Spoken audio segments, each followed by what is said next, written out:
Bonjour à tous et bienvenue. Rarement la FIFA a autant couvert et protégé une fédération de scandales et de potentiels délits et crimes que l'AFA, l'association de football en Argentine. Vous avez dû voir, j'imagine, les récentes nouvelles, l'enquête du FBI portant sur une somme de plus de 300 millions de dollars liée à cette fédération, on parle de blanchiment et de détournement, et en attendant d'expliquer ce schéma absolument rocambolesque, j'aimerais introduire avec un cas tout aussi scandaleux, celui de Diego Guacci. J'ai été personnellement confronté à ce dossier, puisqu'on m'avait contacté à l'époque, et on va remonter en 2021. Guacci était donc un entraîneur des sélections jeunes féminines pour la fédération argentine, je crois que c'était les moins de 16 ou moins de 17, et son comportement avait suscité de nombreuses alertes, en interne, et également vis-à-vis de la FIFPro, le syndicat mondial des joueurs. 5 filles avaient porté plainte en utilisant justement le schéma de la FIFPro pour ensuite porter le dossier à la commission éthique de la FIFA. Qu'est-ce qu'on reprochait alors à Diego Guacci? C'était globalement des mauvais traitements et de l'harcèlement psychologique, voire sexuel, sur mineurs. Je m'explique, il a eu des propos complètement déplacés, notamment à la mi-temps d'un match, où il commence à dire à ses joueuses qui, comme d'habitude, elles jouent n'importe comment, qu'elles sont nulles et tout. Et en gros, il dit, mais je vais devoir faire quoi, en gros, pour que ça change? Je vais devoir aller dans les douches et je vais devoir vous sodomiser? Je passe, hein, parce que le terme en espagnol est beaucoup plus cru, vous vous doutez bien. Et à d'autres reprises, en gros, il dit, en gros, ça va finir comment? Vous allez baisser votre pantalon et vous allez vous faire violer, comme ça vous allez être en sélection. En gros, il expliquait que la seule manière pour ces filles-là d'être en sélection, c'est d'accepter de baisser le pantalon, et voilà. Et en plus de tout cela, de cette ignominie, il avait demandé à une fille, mineure, si je ne dis pas de bêtises, je crois qu'elle avait 17 ans, des photos intimes pendant que lui-même lui a envoyé un message en disant qu'il était tout dur, qu'il était simplement en sous-vêtements et qu'il allait évidemment pratiquer un acte solitaire. Donc, les faits, on est d'accord, on est au minimum sur de l'harcèlement psychologique, du mauvais traitement et harcèlement sexuel aggravé parce qu'en plus c'est sur mineur, et pas que. Guacci était connu en Argentine pour cela, il avait entraîné d'autres clubs et tout. Moi on me contacte à l'époque parce que ça commence à traîner au niveau de la commission éthique de la FIFA. Or, comme vous le savez, j'ai fait énormément d'enquêtes d'abus sur mineurs dans toutes ces fédérations à travers le monde qui ont quand même terminé sur pas mal de bannissements et peines de prison. Donc on me contacte et tout, et là je prends renseignement, et la première chose, c'est que la fédération était au courant. C'est-à-dire que la commission du football féminin qui appartient à l'AFA est parfaitement au courant de ça. Et les filles à l'époque, elles sont terrorisées, parce qu'elles disent, je cite, c'est une mafia, on ne peut rien faire, et vous allez comprendre pourquoi après. Donc en gros, elles se sentent coincées. Elles ont demandé une chose qui est très importante, et qui n'a été relevée par aucun média, mais je peux le dire parce que j'étais un peu à l'intérieur à ce moment-là, c'est que la FIFA garantisse l'anonymat. Le syndicat mondial des joueurs demande à la FIFA, ce qui est le cas dans différentes enquêtes d'abus sur mineurs, c'était pareil en Haïti notamment, pareil en Afghanistan, l'anonymat absolu de peur des représailles. Ok.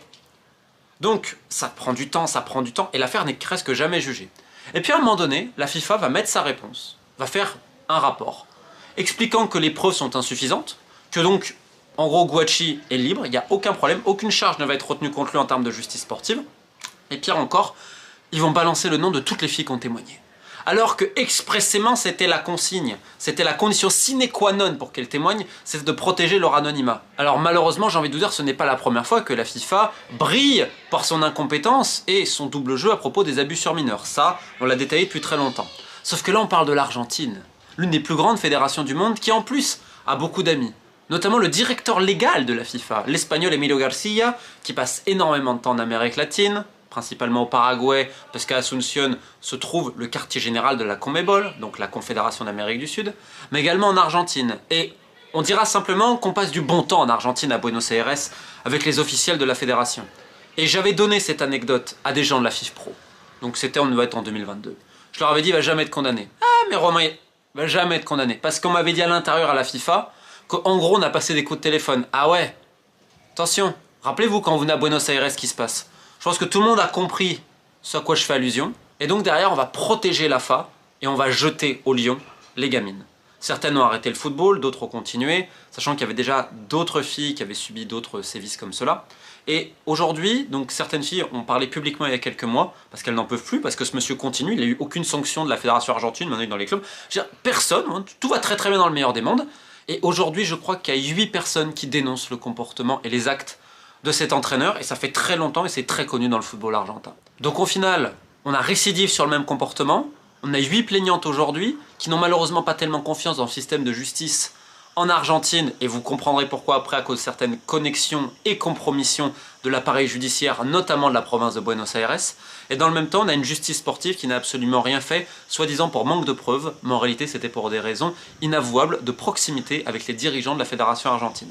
Donc les gens qui étaient complices, qui savaient rien, la personne, le coach, rien du tout, tout va bien dans le meilleur des mondes, mais vous allez me dire c'est pas tellement étonnant, parce que je tiens à rappeler, avant d'aller dans le vif du sujet, que la FIFA avait banni pendant 20 ans un coach en République démocratique du Congo pour abus sur mineurs suite à mes enquêtes. Ce dernier coach toujours des adolescents, on a publié les vidéos, j'ai publié tout ça. Est-ce qu'il y a une réaction de quelqu'un? Non, parce que évidemment tout le monde s'en fout, la Coupe du Monde est en train de se jouer, après tout, c'est plus important que la santé, le bien-être et la virginité des enfants à travers le monde qui jouent à ce magnifique sport. Aussi scabreux soit-il, ce cas n'est malheureusement pas isolé. On avait vu des dossiers en France, en Colombie, en Mongolie, à la Barbade, en Haïti, au Gabon, au Cameroun et malheureusement dans bien d'autres pays comme j'ai pu le couvrir depuis des années. Maintenant, place à ce scandale financier, cette enquête du FBI sur plus de 300 millions de dollars qui auraient été donc détournés et potentiellement blanchis par des officiels de la Fédération argentine de football. Si les gens en Argentine sont au courant de l'histoire, même si on va aller un petit peu plus loin, notamment sur le contexte politique et préciser également tout ce que la Fédération a essayé de faire pour couvrir cela, je vais sortir le tableau pour vous permettre de mieux comprendre et vous allez voir à quel point les buts de Messi ont servi les intérêts de gens qui n'ont rien à voir avec le football. On est à la Coupe du Monde 2022.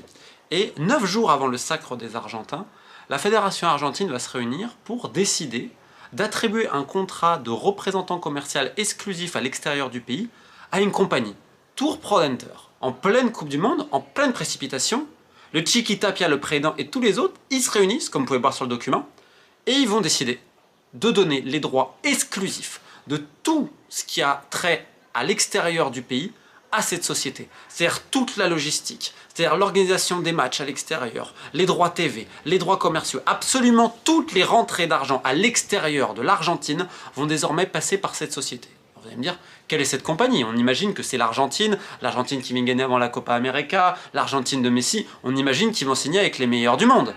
Ah, pas du tout. En réalité, Tour Prodenter est une société totalement nouvelle, fondée 3 mois et demi auparavant, fin août, à Miami, par un producteur de théâtre argentin qui était également un homme politique, M. Farolli, et son épouse.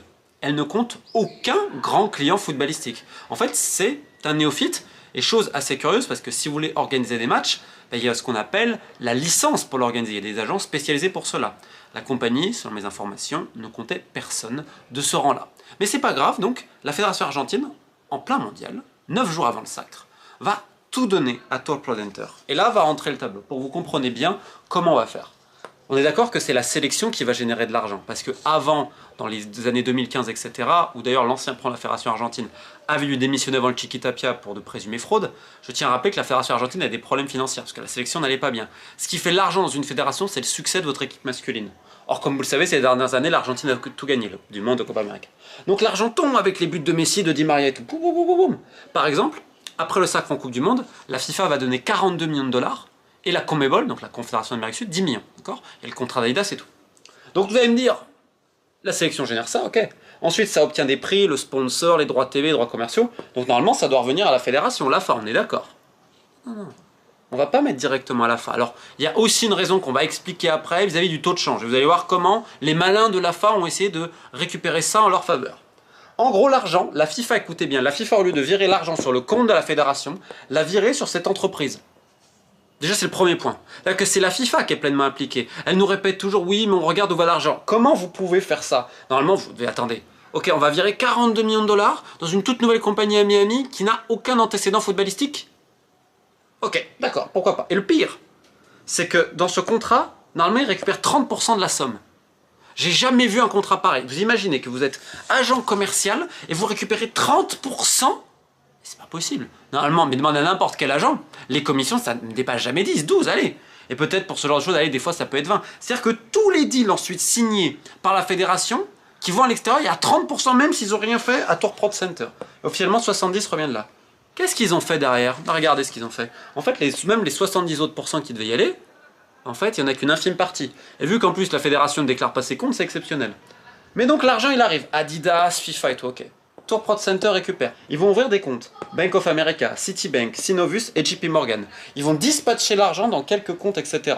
Et ensuite, ce qu'on va faire, c'est un schéma, on va dire, de matrioshka, de poupée russe. On va créer une compagnie dans une autre compagnie, avec plein de potentiels prête-noms, afin de masquer potentiellement où va l'argent et à qui appartient l'argent.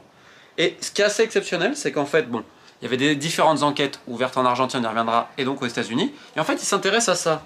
C'est qu'en fait, cette société, elle a fait des paiements donc, de 14,7 millions de dollars à une société qui s'appelle Velspalst. Alors, on répète, il y en a une autre, 13 millions, 10 millions et 3 millions. Ce qui fait que les buts de Messi, les buts de Di Maria, tous les succès, là, les arrêts du Dibu Martinez, tout l'argent qu'on récupère qui ne va pas dans les caisses de la Fédé, je dévie tout là, je dispatche dans 4 banques américaines qui ensuite elles-mêmes vont faire des virements réguliers, comme vous pouvez le voir, hein, sur toutes ces compagnies qui derrière, soi-disant, fournissent des prestations. Et ce qui est très intéressant, c'est que ces compagnies, elles sont tenues en réalité par des gens de Bariloche, qui est une ville argentine, très belle, hein, qui est réputée pour le tourisme, on va dire, écologique, etc. C'est pas très loin de la frontière chilienne. Alors vous allez me dire, mais attendez, pourquoi ces 4 sociétés-là, qui sont détenues par des couples de Bariloche, dont quelqu'un qui était en faillite, d'autres un couple qui avait des millions de dettes, quelqu'un qui est pharmacien, une autre personne qui travaille dans un magasin de décoration, comment ces gens-là, qui ont même accès à un moment donné à des logements sociaux, peuvent d'un coup recevoir des 14 millions, des 13 millions, des 10 millions, des 3 millions de dollars? Il y a quand même quelque chose qui va pas bien. Les compagnies ont été faites d'ailleurs de nouveau aux États-Unis à Miami et sont toutes basées au même endroit. En gros, c'est plus ou moins des compagnies fictives. Comme vous avez compris, ce sont des sociétés écrans. Et ce qui est très drôle, c'est que lorsque certains médias argentins ont commencé à en parler, on pense à Clarín, à La Nación notamment, ben en fait, ces gens-là ont changé de numéro, ils n'ont plus répondu à personne et ils ont quitté notamment la ville de Bariloche. Sachant que certains voisins s'interrogeaient sur les voyages, sur le train de vie désormais dispendieux des couples en question, les opérations de chirurgie esthétique, etc. et tout. Et en fait, on se rend bien compte que tout cet argent... Donc là, déjà, il y a 40 bucks. Hein.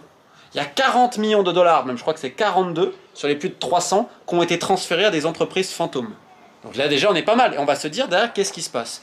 C'est le principe de la rétrocommission, ce que je vous explique depuis des années. C'est-à-dire, dans le football, on essaye de tout justifier avec des fausses prestations de services. Derrière, l'argent arrive et en fait, on va le récupérer, on va le redispatcher. Et les prête-noms vont récupérer simplement une partie, évidemment infime, tandis que le reste du magot, la question c'est qui se le partage. J'ai essayé de schématiser et vulgariser pour permettre à tout le monde de comprendre, sachant qu'il y avait une autre compagnie finalement impliquée, puisque l'exclusivité du contrat n'a pas été respectée. Mais en fait, vous aviez Global, qui a été construit donc par un Argentin, donc c'était à Houston, je crois, les domiciliés, qui a obtenu également d'autres deals avec la Fédération argentine, et c'est peut-être un heureux hasard, a encore dispatché l'argent de la même manière dans ces fameuses compagnies fantômes. Compagnies fantômes, d'ailleurs, qui ont des liens avec le Wyoming et le Delaware, des États où la fiscalité est évidemment très avantageuse, et dois-je préciser que l'argent a aussi été dispatché dans d'autres comptes bancaires, notamment dans des paradis fiscaux aux îles Vierges britanniques. Donc je pense que vous avez compris le schéma. Maintenant, à quoi va servir tout cet argent qui a été potentiellement détourné? À mener la très grande vie. En fait, les succès de la sélection argentine, ça envoie l'argent à cette compagnie de Miami, Tour Prodenter, de M. Faroni, et surtout de sa femme, puisque c'est elle qui a la signature, c'est elle réellement sur les papiers. Et ensuite, outre le fait que le couple a acheté pour à peu près 12 millions de dollars de propriétés luxueuses à Miami, ce qui est quand même pas trop mal, on a le train de vie des dirigeants. On peut notamment penser au Chiquitapia, le président, qui va se voyager désormais en Gulfstream 400, c'est-à-dire un des jets les plus luxueux au monde. Et en fait, c'est cette société de Miami qui va signer les chèques. Comme vous pouvez le voir, avec toutes les compagnies utilisées. C'est pareil également pour les yachts, et c'est peut-être un heureux hasard parce qu'en fait, il a été révélé que l'un des yachts utilisés par le président de la Fédération argentine de football a été payé directement par cette compagnie. Je crois que c'était notamment à Monaco. Donc on a dépensé des millions et des millions de dollars en jet privé, en yacht, en karting. Vous allez me dire, c'est quoi le rapport avec les kartings? Et bien en fait, le fils du trésorier, parce que le trésorier, c'est la main droite, c'est le bras droit, c'est vraiment l'homme à tout faire du président de la Fédération argentine de football. Son fils est un champion plus ou moins de karting, il est dans l'équipe nationale, et donc on va remarquer, heureux hasard, que la fameuse compagnie qui récupère les droits de la Fédération argentine, eh ben, ça achète des kartings. Et en plus de ça, il y a un autre énorme scandale en Argentine sur un énorme manoir, un terrain incroyable avec, vous savez, là où les hélicoptères peuvent se poser, des piscines, des choses pour les chevaux, enfin, quelque chose qui vaut des dizaines de millions. Et bien en fait, on se demande qui est réellement le propriétaire, parce que pareil, les personnes qu'on a mis sur les papiers, ben on se rend compte que c'est pas eux. Et en fait, la justice soupçonne que ce soit le trésorier de la Fédération argentine qui a bénéficié également de ce manoir. Donc vous avez compris que, en gros, Là, la justice, que ce soit argentine à un moment donné, elle a enquêté pour du blanchiment, du détournement, mais on reviendra sur la partie argentine après. Maintenant, le FBI, pourquoi ils sont dedans? Aussi parce que c'est des compagnies américaines. Maintenant, dans un exemple concret, on va détailler comment toutes ces sociétés imbriquées les unes aux autres ont permis à Faroni et à d'autres personnes d'être propriétaires d'un club en Italie. Le club de Perugia avait à peu près 3 millions de dettes et était sur le marché depuis un petit moment. Et on a vu, je crois que c'était en 2024, Monsieur Faroni d'un coup venir et être le nouveau propriétaire. Je crois qu'il a acheté à peu près 80% des actions. Au total, ça a coûté un peu plus de 6 millions de dollars si on compte les dettes et le prix d'achat qui était de 2,5 millions. Et rapidement, la fédération italienne va être complètement furieuse, va prononcer une sanction contre Monsieur Faroni et un associé argentin, justement à cause de le manque de clarté, et surtout en fait qu'il n'y avait aucune preuve de la solidité financière des entreprises en question. Et vous savez quoi? Bah, grâce à Lionel Messi, Paredes, Otamendi et tout ça, on a pu aussi s'acheter un club en Italie. C'est fou quand même à quoi l'argent du foot sert. Alors on rappelle, le couple Faroni et Gillette, qui est celle qui signe, c'est sa femme, elle a cette société-là, d'accord. Sauf qu'en 2024, Monsieur Faroni va créer une société en Angleterre, comme vous pouvez le voir sur les documents, qui s'appelle Sport Next Gen Limited. Elle est avec un capital social de 10 000 pounds, ok? Sur les papiers, comme vous pouvez voir, il y a un autre Argentin, qui s'appelle Monsieur Molinari, et ça va avoir son importance. Sauf qu'en fait, si vous regardez bien, la Sport Next Gen, en fait, elle est détenue elle-même par une autre société qui s'appelle Dilne SA, comme vous le voyez, qui est basée en Uruguay, dont le véritable propriétaire est Monsieur Faroni. On est toujours dans une société, qu'on détient une autre, etc. Et tout. Et qu'ensuite, on va faire transiter avec des comptes aux îles Maurice et un petit peu au Royaume-Uni pour payer justement le club de Perugia. Mais ce qui est très intéressant, c'est qu'il y a eu également 500 000 dollars d'une autre compagnie, Beagle Capital Management, qui est une société américaine. On va trouver en directeur ah ben Monsieur Molinari, le même Monsieur Molinari qui est avec Sports Next Gen, le même Monsieur Molinari qui a aidé la Fédération Argentine de football à récupérer de l'argent à un moment donné, qui était aux îles Vierges britanniques. C'est fou comme le monde est petit, évidemment tout le monde dit que ce n'est que pur hasard, pure coïncidence. Vous pouvez voir également les versements, là, entre les sociétés en question. Mais c'est donc, au final, si on reprend le schéma, cette société-là, on rappelle, c'est parce qu'elle a les droits de l'Argentine, etc., les 30% et tout. Mais derrière, en fait, ça va servir sur plein d'autres choses, et même l'achat d'un club en Italie. Donc là, on se rend compte que la ficelle est un petit peu grosse, mais vous allez voir, on peut encore faire pire que ça. Donc il y a plein de schémas comme cela, et vous allez me dire, mais attendez, à un moment donné, la justice, elle fait quoi? Et bien pendant très longtemps, la Fédération Argentine a été protégée de manière judiciaire, et en fait, à un moment donné où ça a été un peu plus compliqué, qu'est-ce qu'on a fait? On a eu le transfert des quartiers généraux de la Fédération à un coin de la province de Buenos Aires, et en fait le gouverneur de la province de Buenos Aires, qui est un peronista, est très proche du Chiquitapia. Et donc en fait derrière, on s'est toujours débrouillé pour avoir certains juges, etc., qui ont bloqué les enquêtes, qui ont fait des choses. Et en fait on va dire que Tapia, qui est donc peronista avec son ami, ça leur a permis de se maintenir à ce niveau-là, en changeant évidemment les lieux. Il y a plein de choses ubuesques comme cela. Comme vous le savez aujourd'hui, il y a un conflit entre le président argentin Milei et le président de la Fédération argentine qui a refusé la privatisation voulue et le libéralisme voulu également dans le football par le gouvernement. Les clubs également ont refusé. Donc aujourd'hui, la justice argentine essaye davantage d'y aller. Mais en fait, c'est surtout aux États-Unis. Alors, est-ce qu'il y a une corrélation entre le fait que Milei et Donald Trump s'entendent aussi bien? Ça, chacun aura son avis. Mais sur toute cette affaire qui, comme vous le voyez, est vraiment grotesque, il y a 2 points sur lesquels je voudrais revenir. Le premier, c'est que le contrat avec la société de Miami a été prolongé jusqu'en 2030. C'est-à-dire que le bureau fédéral a décidé de ça. C'est-à-dire qu'on ne peut pas simplement dire « Ah, c'est le Chiquitapia, c'est le trésorier ». Non, non. On voit bien qu'il y a une complicité manifeste de l'entièreté du bureau fédéral et également d'autres clubs. Je vais passer tous les autres scandales, il y a l'arbitrage, il y a plein d'autres choses. Le foot argentin, c'est un véritable désastre en termes d'institutions, et aujourd'hui, la confiance, elle est complètement rompue entre le supporter globalement et les instances. Mais ce qui compte pour le supporter, évidemment, c'est les succès, c'est l'équipe nationale, et on peut le comprendre. Mais ce qu'il y a de plus fou dans cette affaire, c'est qu'on se dit, mais attendez, il y a 10 ans, les dirigeants d'Amérique latine sont tombés parce qu'ils ont fait du business avec des banques américaines ou des sociétés américaines, ce qui a donné le FIFA Gate, ce qui a permis à la justice américaine de pouvoir y aller. Comment m'expliquez-vous qu'aujourd'hui, ces gens-là continuent à utiliser des sociétés américaines? Alors il y a 2 options, soit c'est le sentiment d'impunité absolue, comme on m'a dit, c'est-à-dire moi de toute façon il ne peut rien m'arriver, soit on va dire qu'on n'a pas affaire aux couteaux les plus aiguisés du tiroir. Maintenant, on va tout connecter, parce qu'en fait, ça ramène à une entité, la FIFA.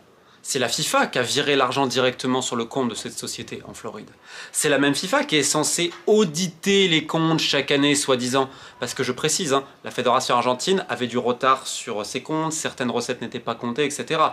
Donc pourquoi la FIFA n'a rien dit depuis 2022 sur les comptes et ses tours de passe-passe? Et je tiens à rappeler, la FIFA, c'est la même qui n'a rien dit au final pour l'affaire de l'entraîneur. Ah, mais attendez, est-ce que en fait les dirigeants de la FIFA, toujours très bien reçus à Buenos Aires, croyez-moi, les soirées elles sont plantureuses, luxueuses, puis on est très très proches. Donc en fait, pourquoi on fait le lien tout ça? Et pourquoi ça nous rappelle à ces filles qui étaient terrorisées justement de parler, que leur nom puisse sortir? Parce qu'elles l'ont dit en interne, c'est comme une mafia.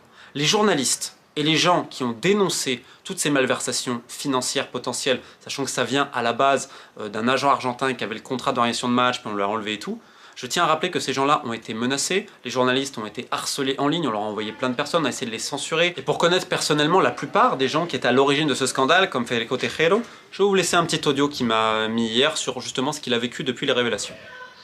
Sí, sí, bueno, en redes sociales nos hostigan, nos denunciaron en la justicia, tenemos órdenes de restricción para acercarnos a Tapia, nos han amenazado, de todo lo que vos conocés que...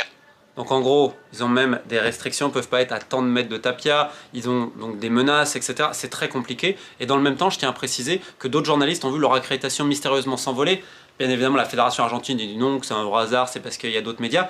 Donc ça a été très dur pour ces gens de faire leur boulot. On a vu les manipulations au niveau de la justice, maintenant ça prend un règlement de compte politique. Et pourquoi j'ai parlé de cette première affaire? Bah, déjà, elle est scandaleuse.